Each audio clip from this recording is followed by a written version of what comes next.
이번 시간에는 셀프에 대해서 알아볼 텐데요. 셀프는 2차원 도형입니다. 이때까지 3차원 오브젝트에 대해서 알아봤는데요. 지오메트리에 있는 오브젝트들은 전부 3D 오브젝트들입니다. 이와 반해서 이 셀프 또는 스플라인이라는 이 오브젝트는 전부 2D 오브젝트들이 되겠습니다. 2D 오브젝트와 3D 오브젝트의 차이점은 두께를 가지고 있느냐 가지고 있지 못하느냐 그 차이입니다. 3D 오브젝트는 두께를 가지고 있기 때문에 즉 Z축의 높이값 두께입니다. 이걸 가지고 있기 때문에 렌더링 했을 때 렌더링이 되고요. 2D 오브젝트는 Z값을 가지고 있지 못하기 때문에 렌더링을 한다 하더라도 렌더링이 되지 않습니다. 자, 한번 보여드리죠. 박스를 하나를 만들고요. 그 다음에 셀프에서 서클을 하나 생성하겠습니다. 그 다음에 Alt 키를 누르시고 그 화면을 좀 조정하시고요. 맨 툴바에 보면은 렌더 프로젝션이라는 게 있죠. 이걸 클릭하면은 렌더링이 이루어지게 됩니다. 자, 클릭을 합니다.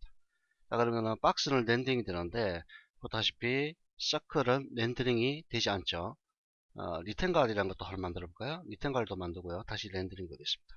역시 마찬가지로 비포트 이 렌더링된 이 화면에 나타나지 않죠.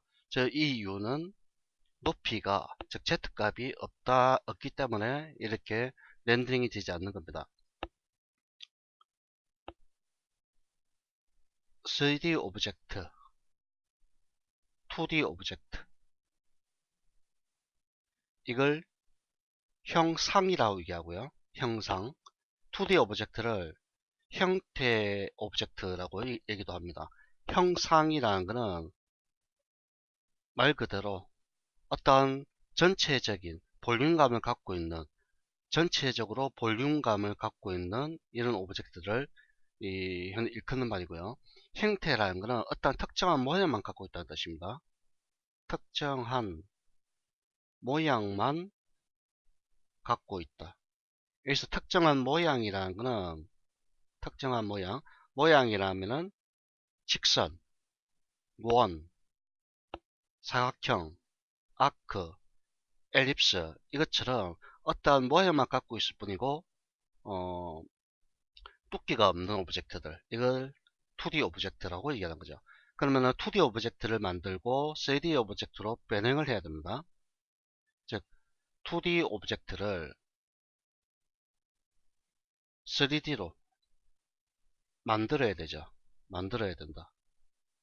이때 2D 오브젝트를 3D로 만드는 다양한 명령어들이 있습니다. 이 modify 리스트에 있는 즉 modify로 가서 modifier 리스트에 있는 대다수의 명령어들은 2D 오브젝트를 3D로 만드는 명령어들입니다. 가장 대표적으로 쓰는 게 extrude라는 거죠. 이 extrude는 돌출한다라는 의미를 갖고 있는 거고요. 돌출이란 말은 높이 방향으로 면을 뽑아낼 때 흔히 쓰는 의미입니다. CAD 3D에서도 extrude라는 용어가 있고요. 라이노에서도 extrude라는 용어가 있습니다. 다 같은 의미로 다 사용되는 거고요. 그럼 또 가장 많이 쓰는 게 베벨 프로파일, 그 다음에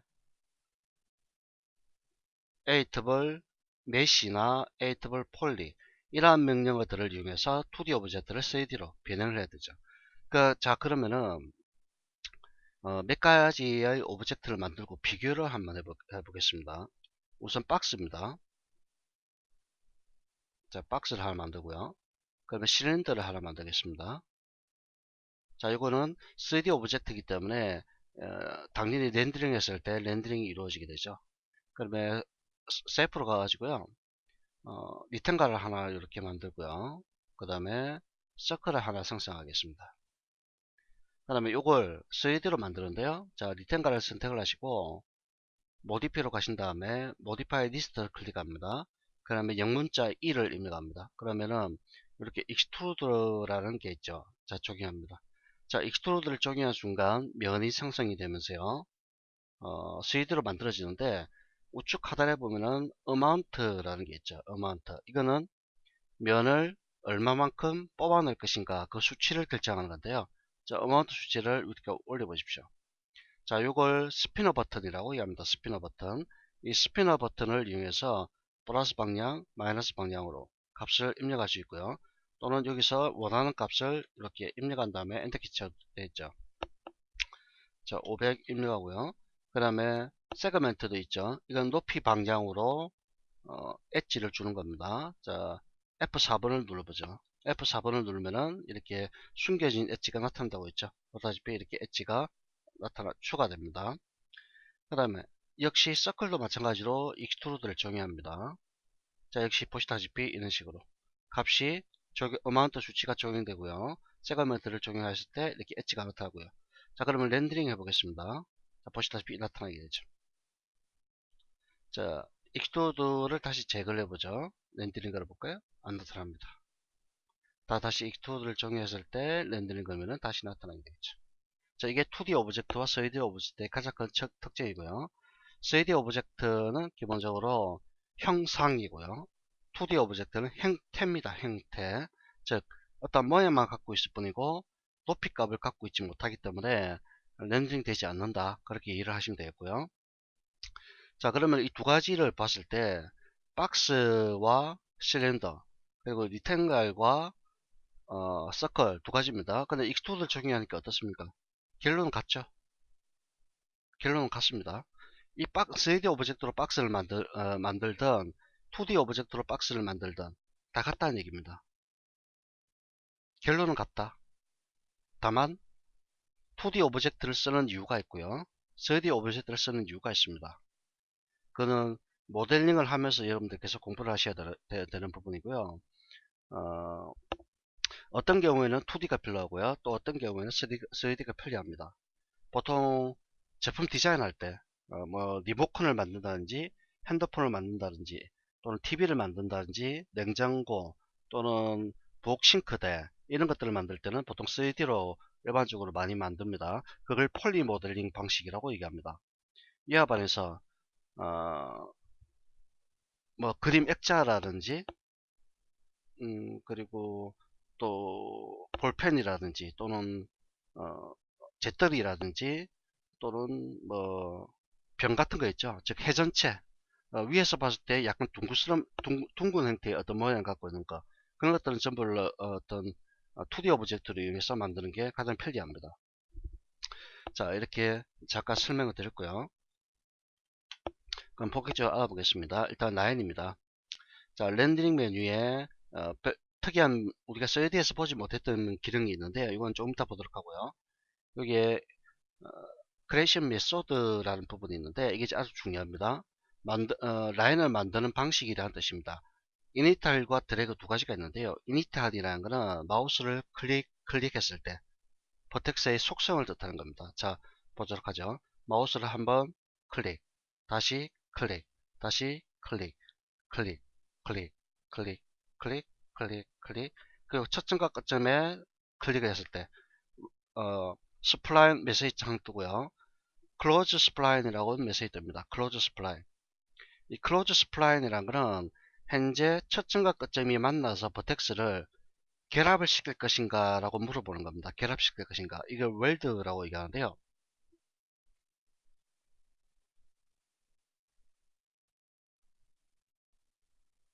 클로즈 스플라인. 이걸 폐곡선으로 만드는 물체입니다. 폐곡선.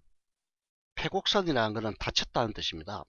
이 곡선이라는 말도 있죠. 곡선. 이 맥스를 공부를 하다 보면은 여러 가지 용어들이 많이 나오기 때문에 그때그때 제가 용어들을 하나씩 설명을 드릴 겁니다. 그러면 그때 반드시 그걸 알고 넘어가셔야 됩니다. 그리고 필기도 하십시오. 필기하셔서 이해하시고 넘어가셔야 됩니다. 여기서 곡선이라는 건요. 이 커브라고 얘기를 합니다. 커브. 맥스는 다른 프로그램과 다르게 커브라는 용어는 잘 쓰지 않습니다. 보통 일반적으로 직선이냐 또는 곡선이냐 이렇게 용어를 많이 쓰는데 또는 선이냐 그냥 이렇게 용어를 쓰는데요. 다른 3D 프로그램들 다른 3D 프로그램들은 커브라는 용어를 씁니다. 특히 뭐 라이노라든지 마야라든지 지브러시라든지 이러한 프로그램들은 2D 오브젝트 자체들을 이 2D 오브젝트들을 전부 커브라는 용어를 쓰는 겁니다. 커브 자체가 바로 선입니다. 선. 즉 선이죠. 선입니다. 선입니다. 선입니다. 아크도 선입니다. 즉 모든 것들이 선입니다. 커브. 근데 맥스만 이게 직선이냐 뭐 곡선이냐 사선이냐 뭐 이런 식으로 용어를 붙일 수도 있는 거고요. 하지만 엄밀히 얘기하면은 이러한 모든 것들도 다 커브입니다. 커브를 우리말로 하면은 곡선이죠. 곡선. 자, 이게 차이점이 있기 때문에 그 기억을 하시고요. 다만 다 같은 의미다. 그냥 그렇게 이해를 하셔도 되고요. 커브를 패곡선을 만든다는 뜻인데 패곡선을 만들어지는 이유는 여기다가 면을 생성하기 위해서 그렇습니다. 즉 이제 요거는 라인으로 만들었기 때문에 2D죠. 2D인데 이걸 3D로 만들어야 된다고 말씀드렸습니다. 3D로 만든다. 3D로 만들려면 패곡선이 돼야 됩니다. 패곡선이 되지 못하면 3D가 되지 못합니다. 즉 이걸 반대말로 열린 곡선이라고 얘기하는데요. 패곡선이 있고 열린 곡선이 있습니다. 열린 곡선. 이거는 클로즈, 이거는 오픈입니다. 즉 면을 만들기 위해서는 항상 패곡선이 돼야 된다. 열린 곡선은 면을 생성하지 못한다. 그렇게 이해하시면 됩니다. 자, 그럼 일단 여기서 yes 누르겠습니다. 자, 다시 한번 클릭.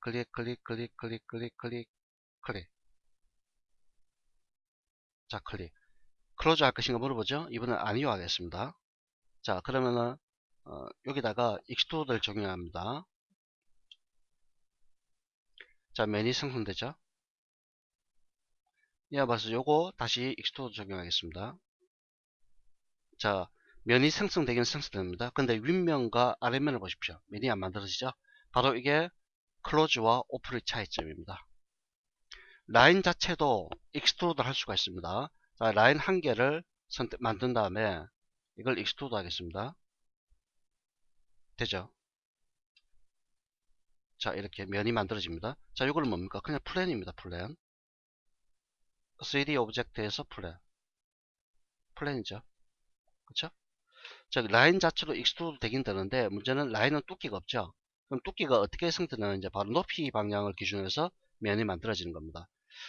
자, 여기서 꼭 기억하셔야 될 거는 클로즈와 오픈, 면을 생성하기 위해서는 반드시 클로즈가 돼야 되고요. 즉 패곡선이 돼야 되고, 오픈 곡선은, 오픈 커브는 면 위쪽과 아래쪽에 면이 생성되지 못한다. 기억하셔야 됩니다. 물론 면을 또 다시 생성할 수도 있긴 합니다. 이 상태에서도. 하지만 기본적인 베이스는 그렇다는 얘기입니다. 자, 탑을 전체 화면으로 바꿀까요? 자, 라인으로 갑니다. 자, 그러면 이니트하드라는 거는 마우스를 클릭. 이걸 이니트하드라고 얘기하고요. 그럼 스무스로 한번 해보죠. 스무스로 했을 때 클릭, 어떻게 됩니까? 이거는 지금 직선으로 가버렸죠. 직선인데 지금 어떻게 되죠? 부드럽게 바뀌죠. 이게 스무스입니다. 자, 그래서 마우스를 클릭하고 있습니다. 클릭.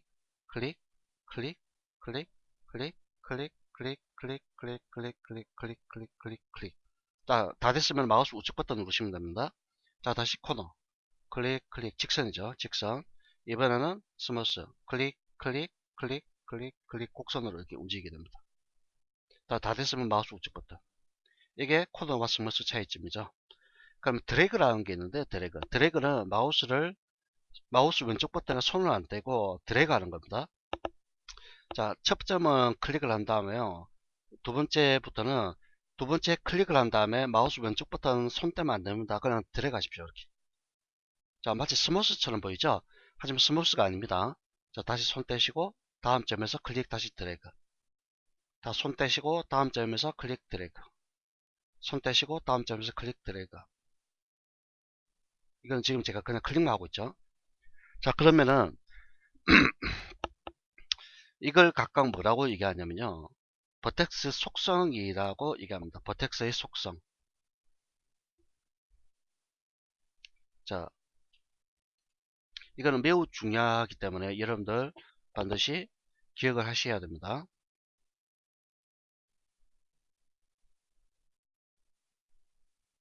버텍스의 속성에는 4가지가 있습니다. 제가 자세가 삐뚤다 보니까 글자도 삐뚤어지네요 지금. 자, 옆으로 빼두고요.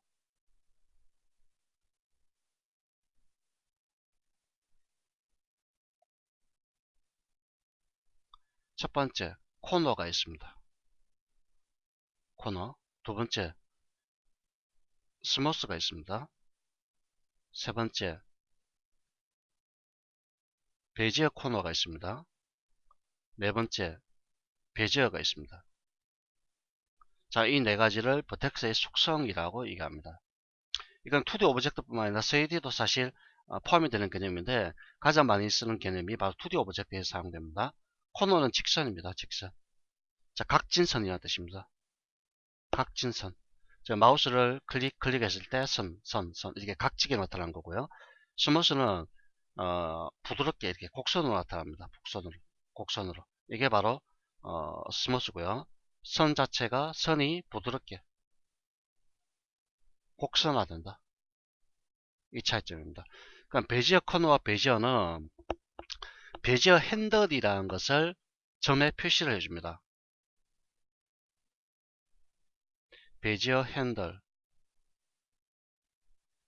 점에 표시하여 공유를 조정한다. 자, 여러분들 포토샵이나 일러스트레이터에 보면 펜툴이라고 있죠. 펜툴을 사용하면 어떻습니까? 하나의 점이 있으면 이 점에 양쪽으로 어떤 핸들이 생성되죠. 이렇게 양쪽으로. 이 핸들을 움직이면 어떻게 됩니까? 곡선이 이렇게 부드럽게 편집되고 곡률도 이렇게 크게 했다가 또는 이렇게 적게 했다가 또는 조금 더 적게 했다가 이렇게 곡선 자체를 크기도 조정할 수 있고요. 또 방향도 이렇게 조정할 수 있죠. 바로 이게 베지어 핸들이라는 겁니다. 베지어 핸들. 점을 선택했을 때 나오는 선 핸들. 이걸 이용해서 이 곡선의 방향이라든지 곡선이 이렇게 갈 수도 있고 또는 밑으로 갈 수도 있고 또는 곡선 자체가 완만하게 갈 수도 있고 좀 더 크게 이렇게 갈 수도 있고 이걸 곡률이라고 하는 겁니다. 이런 것들을 조정할 수 있는 게 베지어 코너와 베지어입니다.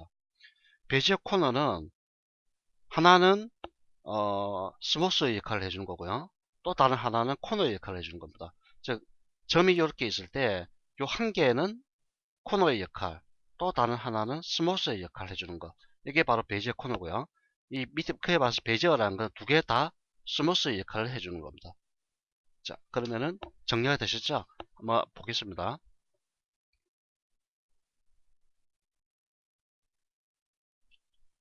자, 우선 그냥 이니탈로 만들 겁니다. 클릭, 클릭했습니다.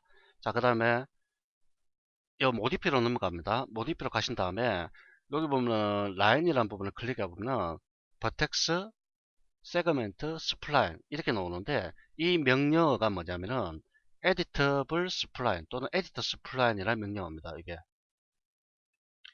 editor 또는 editable spline이라는 명령입니다. 이 명령은 editor 또는 editable spline이라는 이 명령은 2D 오브젝트를 편집하는 기본 명령입니다. 편집하는 기본 명령.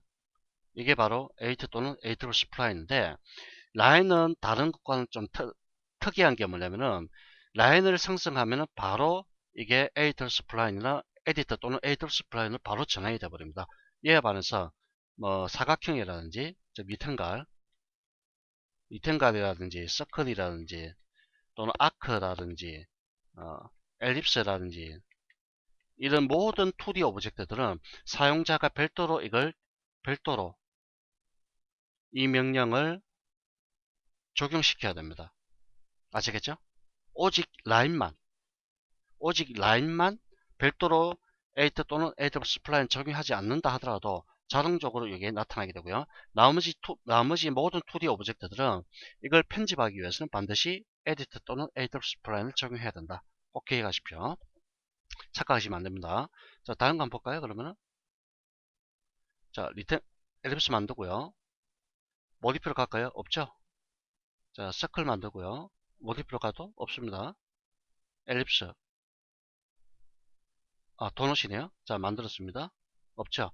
그럼 이런 것들을 편집하기 위해서는 여기다가 마우스 우측 버튼 누르시면은 이 빈 공간에서 마우스 우측 버튼 누르면은 에이트블 스플라인이 뜨죠. 이걸 적용하시든지 또는 오브젝트가 선택된 상태에서 모디파이 리스트에서 E 누르시고 에디트 스플라인 이걸 적용하시든지 하셔야 된다는 얘기고요.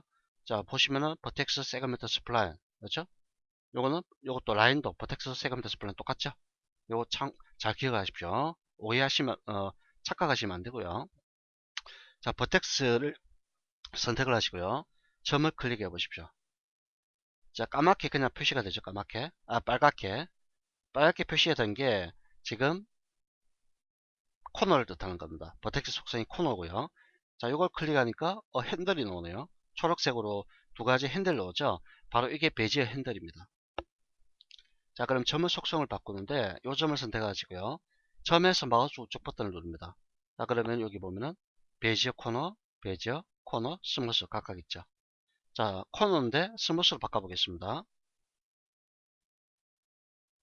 어떻게 됩니까? 부드럽게 바뀌어버리죠. 다시 선택하시고 이번엔 베지어로 됐죠. 자, 스무스로 바꿔봅니다. 다시 선택하시고 스무스 어떻습니까? 각졌던 부분이 부드럽게 곡률을 이루고 있죠. 곡선을 이루고 있죠.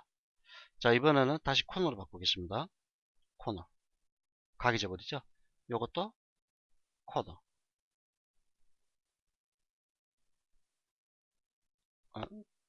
자, 점에서 정확하게 위치 잡으시고 코너. 자, 이것도 마찬가지로 코너겠죠. 이 점도 점이 빨갛게 나오기 때문에 코너입니다. 자, 이번은 베지어로 바꿔보겠습니다. 베지어로 바꿨습니다. 자, 이동 툴 선택하시고요. 이 베지어 핸들을 이용해서 곡률의 크기라든지 방향 이런 걸 조정할 수가 있습니다. 자, 핸들의 이 파란 녹색 여기 녹색에서 잡아서 움직입니다. 이렇게. 자, 요거는 포토샵의 펜툴이나 일러스트레이터 펜툴을 다뤄보신 분은 아주 쉽게 다룹니다. 이렇게. 또는 이동 툴을 이용해서 이렇게 이동할 수도 있겠죠. 이런 식으로. 위로도 움직이고 곡선의 반경도 조정하고요. 그다음에 크기도 조정할 수 있습니다. 핸들을 잡아서 왼쪽으로 움직입니다. 이렇게. 자, 그럼 핸들 크기가 작아지죠? 핸들 크기가 작아지면서 곡률 반경이 작아지는 겁니다. 핸들 크기가 늘어나면 곡률이 훨씬 더 커지게 되는 거고요. 그러면 선택을 하시고 역시 베지어로 바꿉니다. 자, 역시 잡아 끌어볼까요? 이렇게. 그리고 약간 위로도 갈 수 있고 밑으로도 갈 수 있고.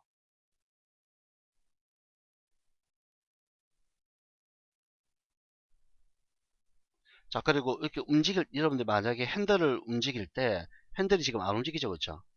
우측으로 늘어나지 않습니다. 이 경우에는 이 핸들이 늘어날 만한 곡선의 크기가 주어지지 않았다는 뜻입니다. 이 경우에는 이렇게 조금씩 움직여 보십시오. 움직인 다음에 다시 이렇게 움직입시오. 그럼 움직이죠, 지금. 경우에 따라서는 곡선이 이렇게 핸들을 움직였을 때 핸들의 방향도 이렇게 조정이 안 되는 경우가 있습니다. 그 경우도 역시 학대를 하셔서 조금씩 이렇게 움직이십시오. 움직인 다음에 이렇게 조정하는 겁니다. 자, 이것도 베지어로 바꾸시고요. 역시 핸들을 이렇게 움직입니다. 자, 이렇게 하면 어떻습니까? 아주 부드러운 형태의 곡선이 이렇게 만들어지게 되죠. 자, 베지어일 경우 핸들을 움직이면은 지금 보다시피 양쪽으로 같이 두 개가 다 같이 움직이면서 부드럽게 공전이 조정되죠.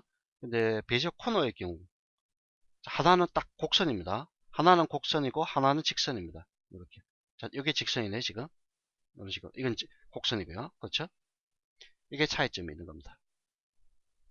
자, 그러면 이런 걸 어떻게 활용하느냐? 말 그대로 병따꿈 같은 거라든지 병을 만든다고 가정해 볼까요? 그러면 한번 보여드리죠. 자, 프론트 화면에서 제가 병을 한번 만들 겁니다. 간단한 병뚜껑이 있는 어떤 컵을 병뚜껑이 있는 컵이라는 게 이상하네요. 병뚜껑이 있는 병이죠. 자, 만들겠습니다.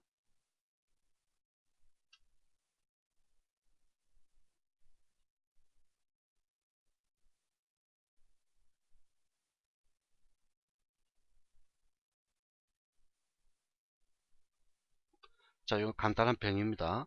그러면은 보통 일반적으로 요 각진 부분은 각진 모서리는 없죠. 우리 현재 실제 생활에서 사용되는 모든 물체들은 모서리 쪽이 다 필렛 처리가 되어 있습니다. 그러면 요 부분을 다 선택하시고요. 지금 보다시피 버텍스 속성은 코너입니다. 만약 버텍스 속성이 베지어이거나 스무스일 경우에는 필렛을 종료할 수가 없죠. 왜냐하면 지금 이 자체가 부드러운 형태이기 때문에 필렛을 종료할 수가 없습니다. 그래서 이런 경우에는 전부 각지게 해야 됩니다. 즉 필렛을 적용할 경우에는 반드시 각진 상태에서 필렛 적용하는 게 좋습니다. 자, 이렇게 한 다음에 필렛 클릭하고 이렇게 부드러운 곡선이 되도록 모서리 쪽이 부드럽게 되도록 만들어 주시고요. 그 다음에 만약에 끝쪽 부분이 이 부분이 부드럽게 돌아가야 된다. 그럴 경우에는 버텍스 속성을 이용하는 거죠.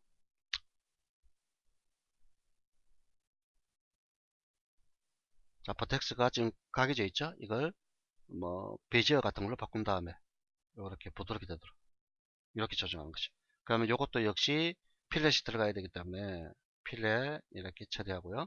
이것도 필렛 처리하시고, 그러면 요 병뚜껑 같은 거 역시 마찬가지로 필렛 처리 이런 식으로 해주는 거죠. 자, 한번 보여드리죠.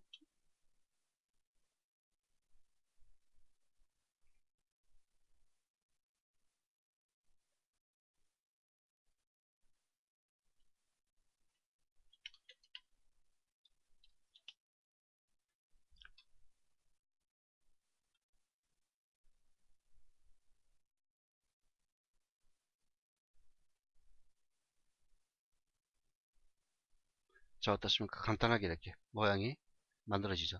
부드러운 형태가 만들어지고요. 그 다음에 지금 보시면은 이게 제가 직선으로 만드는데 직선이 아니라 약간 뭐 곡선화되어 있다. 그러면은 역시 이걸 곡선 중간에 어떤 점을 추가해서 곡선으로 만들어 가야 됩니다. 자, 이 점이 현재 핸들이 나타났죠? 핸들이 나타났기 때문에 버텍스 속성은 베지어입니다. 자, 약간 이렇게 부드럽게 되도록.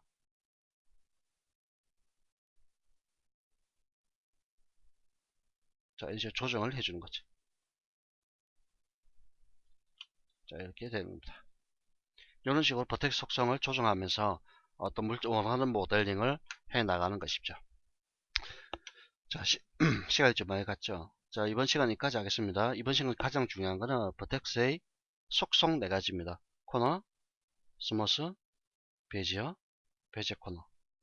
코너는 직선, 스머스는 부드럽게, 베지어 코너는 한쪽은 코너, 한쪽은 스머스. 베지어는 둘 다 스머스. 다만 베지어 코너나 베지어 같은 경우는 베지어 핸들이라는 걸 이용해서 공률이라든지 곡선의 방향을 조정할 수 있더라. 꼭 기억하시고요. 그다음에 라인에서 이니탈은 마우스를 클릭했을 때의 점의 속성, 드래그는 마우스를 클릭했을 때 마우스 왼쪽 버튼 누르고 있는 상태에서 드래그했을 때 점의 속성, 이렇게 표시를 해주는 겁니다. 그 다음에 인터폴레이트라는 거 있는데요. 인터폴레이트는 도형을 만들 때 가상의 점입니다. 지금 6이라는 건 뭐냐면은 제가 만약에 이 직선을 하나 껐을 때 이 점과 점 사이에는 6개의 단계가 있다는 얘기입니다. 이 단계가 많으면 많을수록 훨씬 격체는 부드러워지고요. 적으면 적을수록 아주 각이집니다. 이건 캐드에서도 마찬가지입니다. 캐드에서도 서클 같은 걸 만들 때 스텝수를 증가시키면 훨씬 부드럽게 보이고 스텝수가 줄어들면은 각져 보이죠. 그와 마찬가지입니다. 이거는 특별한 경우 아니면 뭐 그들 필요 없고요. 자, 키보드 엔터리는 역시 시작점과 끝점을 지정한 다음에 애드 포인트를 하게 되면은 그 현재 설정한 좌표에 이 라인이 버텍스가 추가되는 그런 개념입니다. 자, 이건 잘 쓰지 않고요. 자, 이번 시간 여기까지 하도록 하겠습니다.